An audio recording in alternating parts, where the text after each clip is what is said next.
नमस्कार और स्वागत है आपका ओम कक्षा कुंडी के यूट्यूब चैनल में। इस वीडियो में हम डिस्कस करेंगे 12वीं मैथमेटिक्स का जो 10th चैप्टर है वेक्टर क्वांटिटीज़, उसके बारे में जो है वो डिस्कस करेंगे। तो जो क्वांटिटीज़ हमारे चार और हैं उनको मोटे तौर पर हम स्केलर और वेक्टर क्वांटिटीज़ में जो डिवाइड कर सकते हैं या करते हैं। Scalar quantity, vector quantity. अब स्केलर और वेक्टर में फिर डिफरेंस कैसे करेंगे? तो जो स्केलर क्वांटिटी है, quantity who have magnitude only, यानी उन ऐसी क्वांटिटी जिनका जो मैग्नीट्यूड है, जिनकी जो मात्रा है, यदि वो हमें पता लग जाए कितनी है तो उससे फिर हम उसका पूरा डिस्क्रिप्शन या पूरा इफेक्ट जो है उसका हमें मालूम हो जाता है। जैसे वेट होता है कि भाई किसी वस्तु का द्रव्यमान 10 केजी 10 किलोग्राम है, 10 केजी। तो जैसे ही 10 केजी होता है तो क्लियर हो जाता है कि उसका जो द्रव्यमान है वो 10 किलोग्राम है। इसके अलावा हमें कोई और चीज की जरूरत या ये कहें कि कोई और इसकी कैरेक्टरिस्टिक्स की जरूरत नहीं है कि जिससे इसका इम्पैक्ट हमें टोटल पता लगे कि क्या चीज है। टेम्परेचर है कि 10 डिग्री सेंटीग्रेड है, या 10 मीटर की दूरी है, 10 मीटर डिस्टेंस। तो ये जो चीजें हैं ये सिर्फ मैग्नीट्यूड से ही पूरी तरह से जानी जाती हैं, इसलिए इनको बोलते हैं स्केलर क्वांटिटी। लेकिन कुछ क्वांटिटीज हैं जिनके सिर्फ मैग्नीट्यूड से बात नहीं बनेगी जब तक आपको जो है वो ये ना पता लगे कि उनकी डायरेक्शन क्या है। जैसे कि मान लिया हम ये ले लेते हैं और मैं कहता हूं कि इसके ऊपर हमने जो है वो यहाँ इसके इस कॉर्नर पे 2 न्यूटन का बल लगाया है, फोर्स लगाया है, तो उसका क्या इम्पैक्ट होगा तो आप बता नहीं सकते। क्यों नहीं बता सकते? क्योंकि जब तक आपको ये ना पता हो कि वो फोर्स का जो इम्पैक्ट है इस डायरेक्शन में है या इस डायरेक्शन में है, तो फाइनल पोजीशन जो है वो क्या होगी फोर्स अप्लाई करने के बाद, वो तभी पता लग पाएगी जब आपको डायरेक्शन भी बता दिया जाए। आप कहें कि ये फोर्स लगाने के बाद यहाँ आ जाएगा और मैं इसको जो है वो इधर डिफ्लेक्ट कर देता हूँ तो गलत हो जाएगा। तो इसलिए डायरेक्शन भी जरूरी है। तो बिना डायरेक्शन के जो है वो, और आप यूं समझ सकते हैं कि मान लिया यहाँ कोई सिटी है और यहाँ से कोई वाहन जो है वो डिस्प्लेस करके हमने 10 किलोमीटर दूर जो है वो लेके चले गए, 10 किलोमीटर डिस्प्लेस कर दिया ये यहाँ से। तो अब कहाँ होगा ये 10 किलोमीटर जाने के बाद? तो आप नहीं बता पाएंगे कहाँ होगा। क्यों नहीं बता पाएंगे? क्योंकि आपको ये भी बताना पड़ेगा कि यहाँ से जो डिस्प्लेस किया है इस डायरेक्शन में किया है। तो मान लिया ये डिस्टेंस 10 किलोमीटर है यहाँ, तो यहाँ आ जाएगा। लेकिन यदि इसकी डायरेक्शन ये है तो यहाँ आ जाएगा, यदि इसकी डायरेक्शन ये है तो ये यहाँ चला जाएगा, इधर ले डायरेक्शन तो यहाँ आएगा। यानी कि जब तक डायरेक्शन नहीं पता लग पाएगी तो इसकी डिस्प्लेसमेंट हम बता नहीं सकते कि ये यहाँ से डिस्प्लेस होके कोई वाहन इस शहर से कहाँ जो है वो पहुंचेगा या कहाँ चला जाएगा, कहाँ डिस्प्लेस हो जाएगा। तो बिना डायरेक्शन के हम इसका इम्पैक्ट नहीं बता सकते। जैसे फोर्स की बात थी कि आप दरवाजा जो है वो दरवाजे को हाथ लगाए और उस पर फोर्स लगाए, तो उसका क्या इम्पैक्ट होगा वो हम तभी बता सकते हैं कि जब फोर्स की डायरेक्शन भी बताएं। भाई इस साइड में यदि फोर्स लग रहा है इस दिशा में, इस डायरेक्शन में, तो जो आपका दरवाजा है वो इधर मूव करेगा, और यदि इसके अपोजिट लगाना है तो अपोजिट में मूव करेगा। तो यानी कि quantities which have magnitude as well as direction, यानी कि दोनों ही आपको जब बताई जाएंगी तभी उसका फाइनल इम्पैक्ट जो आप बता सकते हैं कि इसका फाइनल इम्पैक्ट क्या होने वाला है। ये जो क्वांटिटी है फाइनल इम्पैक्ट उसका हमें तभी पता लगेगा कि उसका मैग्नीट्यूड भी पता हो, यानी कि दिया हो, साथ ही साथ डायरेक्शन भी। तो quantities which have magnitude as well as direction are called vector quantity. तो वेक्टर क्वांटिटीज में जैसे फोर्स होता है, अभी हम कर रहे थे फोर्स, और अभी डिस्प्लेसमेंट की बात कर रहे थे कि कोई चीज डिस्प्लेस होके कहाँ जाएगी। इसी तरह वेलोसिटी होती है, एक्सेलरेशन होता है, वेलोसिटी, एक्सेलरेशन एक्सेट्रा। ये जो सारी क्वांटिटीज हैं these are vector quantities because they have both characteristics magnitude and direction. और in these quantities magnitude as well as direction both play the role to finalize the impact of that quantity। तो इनके बारे में ही हम यहाँ study करेंगे इस chapter में। बड़ा आसान और इजी चैप्टर है। तो सबसे पहला जो टॉपिक इसमें आएगा ये अंडरस्टैंडिंग के बाद कि हम अब यहाँ ऐसी क्वांटिटीज पढ़ेंगे जिसमें मैग्नीट्यूड और डायरेक्शन दोनों का इन्वॉल्वमेंट है। तो सबसे पहला है कि हम इसको नोटेशन कैसे करेंगे, अपनी बुक्स में पेज पे प्लेन पे कैसे इसको शो करेंगे। तो नोटेशन ऑफ ए वेक्टर, तो a vector will be noted, denoted और demonstrated by a line from A to B. Distance from A to B will give its magnitude and this arrow will give its direction. This arrow gives direction, that is the point A is displaced to point B.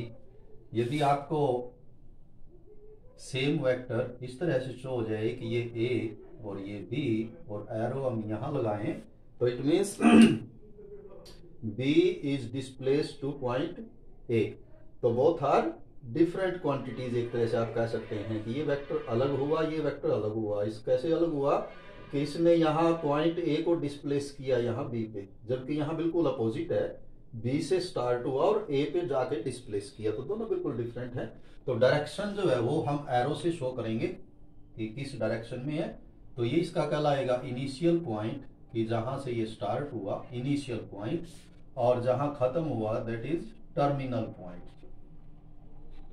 Terminal point, तो B is terminal point, A is initial point. Where in this direction in this vector B is initial point and A is terminal point. तो एक जगह से शुरू होके या एक जगह से दूसरी जगह जो पॉइंट डिस्प्लेस हुआ, या तो इसमें दोनों जो है वो शो हुई कि इसकी जो लेंथ ऑफ लाइन है, length of line that gives the magnitude of this vector and this arrow shows the direction of this.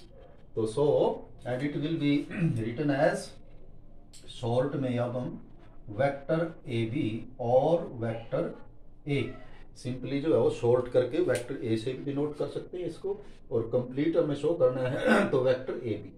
जो ऊपर एरो हमने लगाया है वो डायरेक्शन शो करेगा कि A to B है ये वेक्टर, और इसका जो मैग्नीट्यूड है वो that starts from A and goes up to B, और A is displaced to point B। तो आपको जो है इस तरह के वेक्टर क्वांटिटीज यहाँ पूरे चैप्टर में स्टडी करेंगे हम।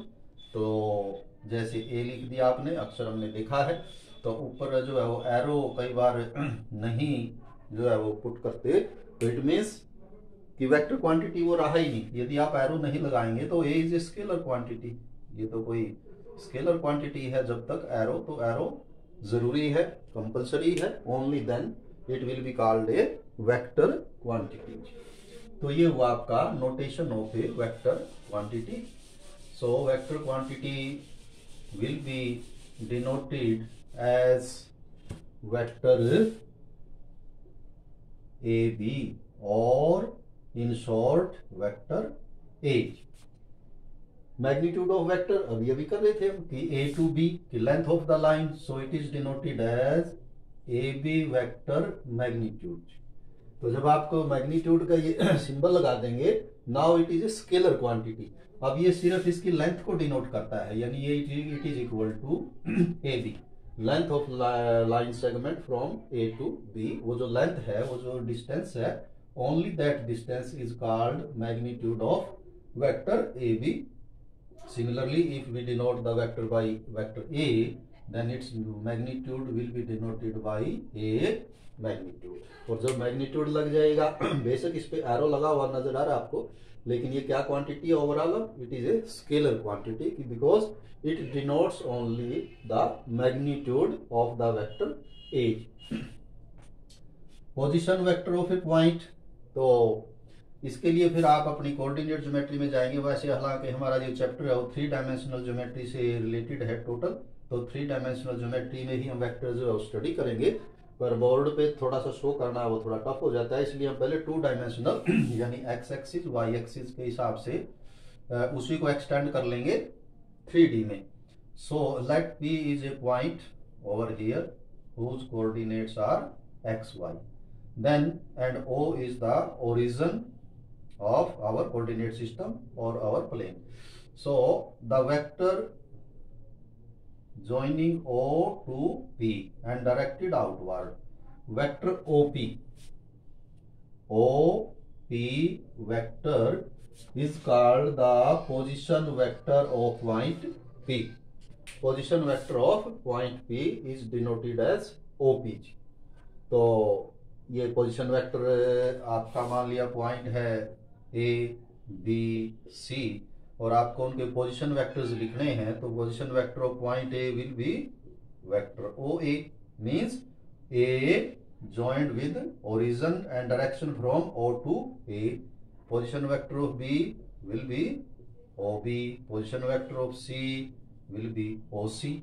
Let it is B. Join it to origin, so it will be vector position vector of point B denoted as OB. तो ये आपका पोजीशन वेक्टर होगा OP. तो O से ही आप जो है इसको समझ सकते हैं. O means origin, कि point is joint to the origin of the coordinate system. को इनिशियल वेक्टर, को इनिशियल, को मीन्स सेम, इनिशियल कि vector starting from same point.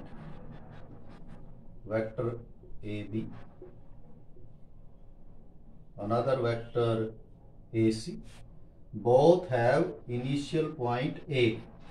Co-initial. So vector AB and vector AC will be called co-initial vectors whose initial point is same but terminal point is different. So it co-initial vector say vector AB, vector AC, vector AD and so on.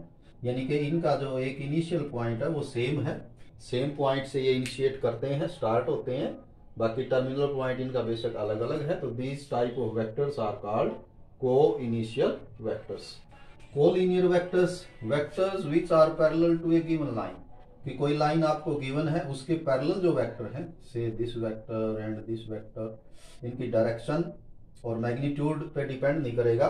Condition is only these must be parallel to a single line, यानी एक ही line के वो parallel हो. तो ये एक ही direction में यहां भी हो सकते हैं. सारे जितने भी वेक्टर्स इस लाइन के पैरेलल आप ड्रा करेंगे, those vectors are called collinear vectors. Collinear vectors. तो ये छोटे छोटे कंसेप्ट हैं, थोड़ा थोड़ा इनको क्लियर करते चलेंगे ताकि बाद में यदि कंसेप्ट कहीं आए तो आप लोग अंडरस्टैंड कर पाए करें. Equal vector means because vectors have magnitude as well as direction. So if vector has to be equal, then direction and magnitude both must be same. Direction भी और मैग्नीट्यूड भी इक्वल होने चाहिए. ये वेक्टर है आपका, ये वेक्टर है, बोथ आर, यदि कि ये लेंथ आप इक्वल ले लें तो इनकी डायरेक्शन भी सेम है और इनका मैग्नीट्यूड भी सेम है. तो these vectors will be called equal vectors. This vector if this length is same and direction is same or both are parallel to same line, then these two vectors or these two vectors are called equal vectors. Magnitude, direction both must be same. Unit vector, unit means 1, magnitude whose magnitude is 1, unit means 1. If a vector has magnitude equal to 1 unit, यदि किसी vector का जो magnitude है वो 1 unit हो, और unit means जो आपके कोऑर्डिनेट सिस्टम है उसमें जो आपका एक यूनिट आप लेते हैं, this distance is called unit. तो अब ये वेक्टर यहां से इनिशिएट करके आप यहां तक लें तो from this to this it will be called a unit vector. कि लेंथ उसकी यूनिट होनी चाहिए, जरूरी नहीं कि अलोंग एक्सिस हो. ये यदि यूं यूनिट वेक्टर एक यूनिट लेंथ ले लें तो ये भी यूनिट वेक्टर होगा. तो दीज आर ऑल कॉल्ड, तो मीन्स इसमें यूनिट जो वर्ड है unit, that means the vectors whose magnitude is are equal to 1, कि जिसके मैग्नीट्यूड 1 हो वो सारे ही यूनिट वेक्टर जो है वो कहलाएंगे.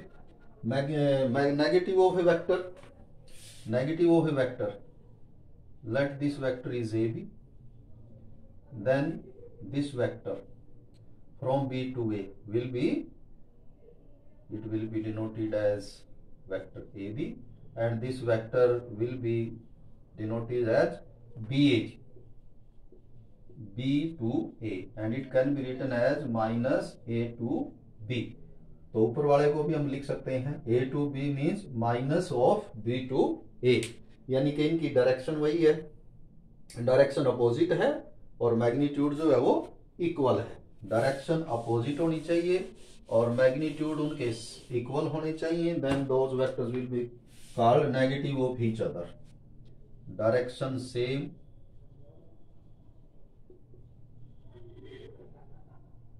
Direction opposite, direction opposite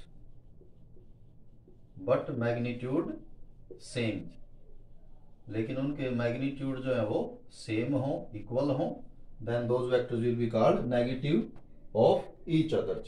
zero vector means the vector whose initial point and terminal point both are same, कि जहां से शुरू हुआ वहीं खत्म हो गया।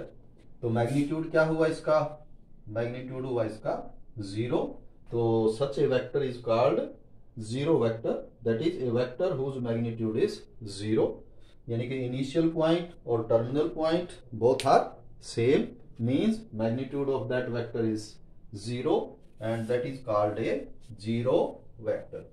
तो ये कुछ टर्मिनोलॉजी थी जो चैप्टर के स्टार्ट में आपको दी हुई है, वो थोड़ा आप बुक से भी पढ़ सकते हैं, और इन्हीं पे बेस्ड हम जो है आगे अब अपनी एक्सरसाइजेस को बढ़ाएंगे, जो क्वेश्चन उसमें दिए हैं उनकी ओर बढ़ेंगे। और उसमें भी सबसे पहले है component form of a vector, ये बड़ा इंपॉर्टेंट है। Component form of a vector, तो ये बड़ा बेसिक कल या मेन जो है वो पॉइंट है इस चैप्टर का, component form of a vector, या एक वेक्टर के कंपोनेंट क्या होंगे। तो हम 2 डायमेंशनल ज्योमेट्री में कोशिश करते हैं इसको समझने की, फिर उसको 3 डायमेंशनल में या 3D में एक्सटेंड कर लेंगे कि if late P is any point and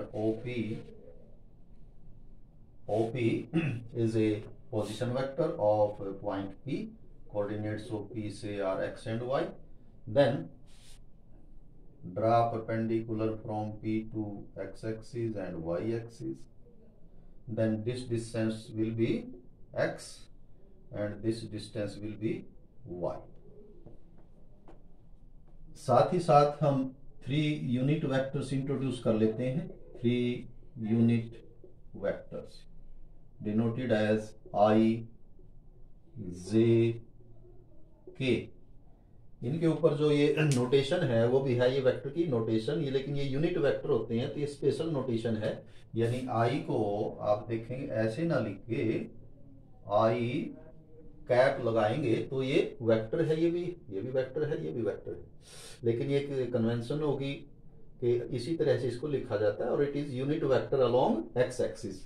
है क्या कि ये आपके एक्सिस है, तो एक यूनिट पे यानी कि एक डिस्टेंस पे ये पॉइंट ले लें इधर आप, तो ये पॉइंट हो जाएगा आपका 1 0, और यदि z कोऑर्डिनेट भी इंट्रोड्यूस कर दें आप थर्ड भी तो 1 0 0, तो ये डिस्टेंस 1 है और इसकी डायरेक्शन अलोंग एक्स एक्सिस है, तो this vector will be denoted as I means unit vector along x axis की डायरेक्शन में ऐसा वेक्टर जिसका जो मैग्नीट्यूड है वो एक यूनिट है, that will be denoted as I। और वाई एक्सिस की डायरेक्शन में वही 0 1 0 ये पॉइंट ले लें आप, यानी कि ये मैग्नीट्यूड 1 हो जाएगा, डायरेक्शन अलोंग वाई एक्सिस है, तो this vector will be denoted as J। तो इसको हम J से लिखेंगे, J। सेम वे K, यानी कि जो थर्ड आपका एक्सिस होगा Z एक्सिस, तो उसके अलोंग जो यूनिट डिस्टेंस लेके जो यूनिट वेक्टर लेंगे हम, that will be denoted by K, means I J K are unit vectors along x axis, along y axis, along z axis. तो ये I J का इन्वॉल्वमेंट हम यहां भी करेंगे, कैसे, O से लेके से this point is R and so vector OR will be equal to, vector OR will be equal to, और वेक्टर में क्या था, कि vector quantity has magnitude and direction. तो इसकी मैग्नीट्यूड क्या है, मैग्नीट्यूड तो यहां से यहां तक इसकी लेंथ है, दैट इज ओ आर। और इसकी डायरेक्शन क्या है, डायरेक्शन है अलोंग एक्स एक्सिस, और एक्स एक्सिस के अलोंग यूनिट वेक्टर जो हमने आई से डिनोट किया है, तो डायरेक्शन के लिए इसके साथ क्या लगा देंगे हम, आई लगा देंगे। तो ये डिस्टेंस ओ आर है, लेकिन ये जो वेक्टर ओ आर है that will be O R into I. तो ये ओ आर मैग्नीट्यूड है और आई इसकी डायरेक्शन को डिनोट करेगा अलोंग एक्स एक्सिस। तो यहां से यहां जो ये वेक्टर बन जाएगा that will be O R I. Vector R P will be equal to R P, magnitude of this will be equal to Y. So O R is equal to X I हो जाएगा जी आपका। Short में लिख लेते हैं अब इसको, क्योंकि ओ आर हमने क्या, ये पॉइंट के कोऑर्डिनेट माने एक्स वाई।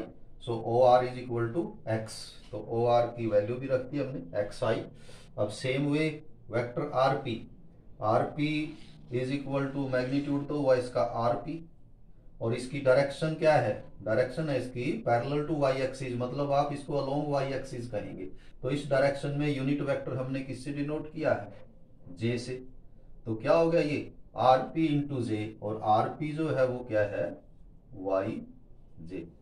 सेम वे यदि आप थ्री डायमेंशनल ज्योमेट्री में बात करें और यहाँ इसके फिर कोऑर्डिनेट, थर्ड कोऑर्डिनेट भी आ जाएगा जेड अलोंग जेड एक्सिस। तो जेड आने के बाद फिर वो हो जाएगा जेड के, तो थर्ड हो जाएगा जेड के। तो अब लेकिन हमें तो इसके बनाए हैं, तो कि ये जो वेक्टर है that is x i and this vector is y j, but we are to find vector OP. हमें तो वेक्टर ओपी निकालना है, तो ये कितना होगा। अब इसके लिए फिर आपको एक करना पड़ेगा, how to add vectors. So there are two laws of vector addition, one is triangular law of vector addition. तो आगे बढ़ने के लिए हमें triangular law of vector addition करना है। Triangular law of vector addition बड़ा इंपॉर्टेंट लॉ है ये।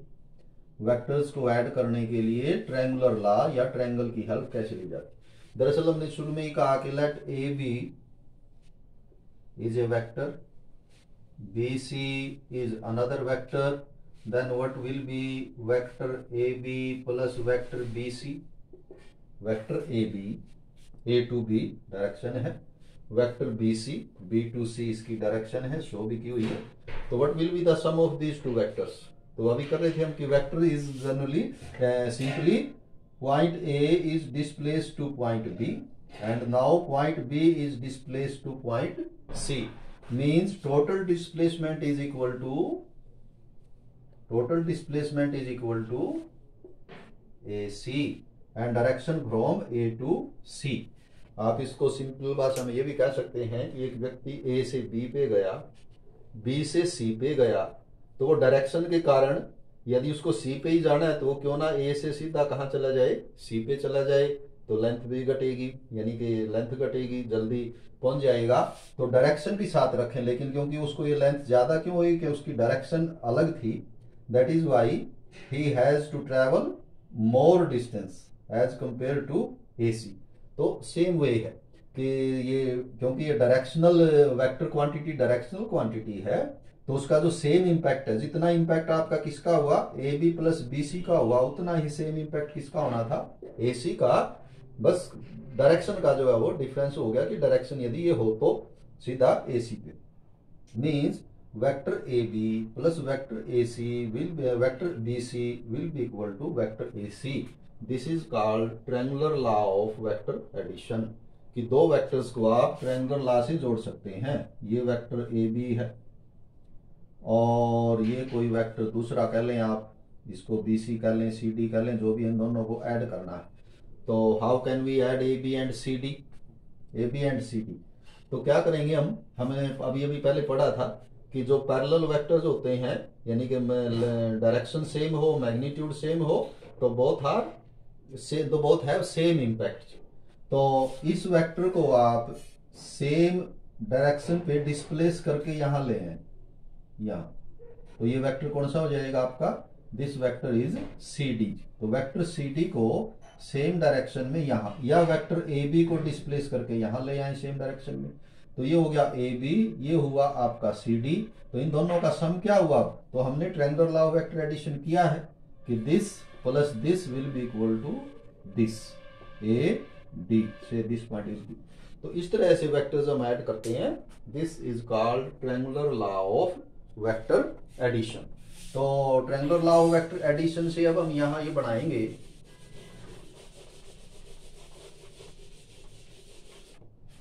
हमें बनाना था vector OP. Vector OP component form of a vector. Vector है आपका ओपी, इसकी कंपोनेंट फॉर्म यही कहलाएगी। तो what will be vector OP? तो ट्रायंगुलर लॉ लगाएं, it will be equal to vector O R plus vector R P. तो triangular law से तो यही सम बनेगा इनका, vector O R plus vector R P is equal to OP. किसी तरह हम ओ से पी पे चले जाएं तो इक्वल इंपैक्ट होगा ओपी। अब ओ आर जो है वो है आपका एक्स आई और आर पी है वाई जे। और यदि थर्ड 3 डायमेंशनल ज्योमेट्री में काम करते हैं आप, यानी कि 3D ज्योमेट्री में, तो फिर हर पॉइंट के 3 कोऑर्डिनेट होंगे एक्स वाई जेड। तो क्या हो जाएगा ओपी? एक्स आई वाई जे जेड के, जेड के साथ फिर के आ जाएगा जेड के। तो this is called component form of a vector. तो ये बड़ी इंपॉर्टेंट है। Component of form of a vector is x I Y J Z k. एक बार और थोड़ा रिवाइज करें। एक्स मैग्नीट्यूड है अलोंग एक्स एक्सिस, आई जो है यूनिट वेक्टर है अलोंग एक्स एक्सिस, तो ये ओवरऑल वेक्टर हो जाएगा। वाई जे, वाई अलोंग वाई एक्सिस जो है वो मैग्नीट्यूड है और ये इसकी डायरेक्शन है। तो वाई जे जो है वो अलोंग वाई एक्सिस और ये जेड के। तो X I Y J Z K is called component form of a vector. अब component form of a vector के बाद एक्सरसाइज की और जब बढ़े हम, तो अब इसका मैग्नीट्यूड क्या होगा? मैग्नीट्यूड ऑफ वेक्टर से हम यहाँ ओपी के ही मैग्नीट्यूड निकालते हैं। Magnitude of this vector OP. तो क्योंकि अब मैग्नीट्यूड की बात है तो डायरेक्शन का और उसका वेक्टर्स का तो इन्वॉल्वमेंट है नहीं, तो आप सिंपली ये जो राइट एंगल ट्रायंगल है इसमें पाइथागोरस यूज करेंगे, पाइथागोरस थ्योरम यूज करेंगे इसमें। तो क्या होगा? OP square will be equal to OR square plus RP square. अब OR is equal to x, RP is equal to, so magnitude of OP will be equal to square root x square plus y square. और यदि third हो जाएगा आपका z coordinate भी आ जाए तो क्या हो जाएगा? z square. तो ये हो जाएगा मैग्नीट्यूड, यदि आपको कैलकुलेट करना है, of any vector which is given in the component form. ऐसा क्वेश्चन है फर्स्ट आपका। यहां इसने 3 वेक्टर्स दिए हुए हैं, कंपोनेंट फॉर्म में दिए हुए हैं आई जे के लगा के, और ये कहता है कंप्यूट मैग्नीट्यूड। तो बिल्कुल सेम हुआ। वेक्टर ए है आई प्लस जे प्लस के मीन्स अलोंग एक्स एक्सिस, इसका मैग्नीट्यूड 1, यहां भी 1, यहां भी 1, और डायरेक्शन इसने लिखी हुई है। तो यदि आप फर्स्ट क्वेश्चन करें तो आप इस नॉलेज के साथ फर्स्ट क्वेश्चन कर सकते हैं। मैग्नीट्यूड ऑफ ए, उसने वेक्टर ए लिखा हुआ है तो आप लगा देंगे magnitude of a will be equal to square root x square means x क्या है? कोफिशिएंट ऑफ आई के साथ जो नंबर है दैट इज एक्स। अब यहां पर कितना है x? That is 1 plus y square, y is coefficient of z, that is again 1, and same way 1, so it will be equal to root 3. Magnitude of a will be root 3. Magnitude of b will be equal to, so b I coefficient 2, scalar component बोलते हैं इसको। ये जो vector है इसमें चलिए आगे आएगा, वैसे ये स्केलर एंड वेक्टर कंपोनेंट तो क्लियर हो जाएगा। Scalar component and vector component. ये जो वेक्टर है आपका 2i - 7j - 3k, तो ये जो 2 - 7 और -3 ये तो है स्केलर कंपोनेंट। और यदि आप कंप्लीट बोल लें 2i 7j -7j -3k, these are vector component. तो magnitude of vector b will be equal to 2 square -7 square -3 square. So after calculation it will be equal to 4, 49 and 9, and it is equal to root 62g. Magnitude of vector c, first question में magnitude of vector c will be equal to, ये आप कर लेना, ये आ जाएगा आपका 1. So it is a unit vector because its magnitude is 1. तो vector c जो है आपका मैग्नीट्यूड क्या यूनिट वेक्टर आएगा। फोर्थ भी बड़ा इजी क्वेश्चन है कि if these two vectors are equal, 2i plus 3j, fourth question है ये, is equal to 3i plus yj। तो ये xi होना चाहिए, वैसे 3 नहीं होगा, xi। क्वेश्चन है find value of x and y। If two vectors are equal, then both sides their scalar component must be equal. 2i xi means x must be equal to 2. 3j yj means y must be equal to 3. तो ये इस तरह से कोई भी दो vector आपको equal दिए हुए हैं तो उनके स्केलर कंपोनेंट इक्वल करके आप कर सकते हैं। तो बाकी जो क्वेश्चन है एक्सरसाइज 10.2 के वो नेक्स्ट वीडियो में हम करेंगे। Have a nice day.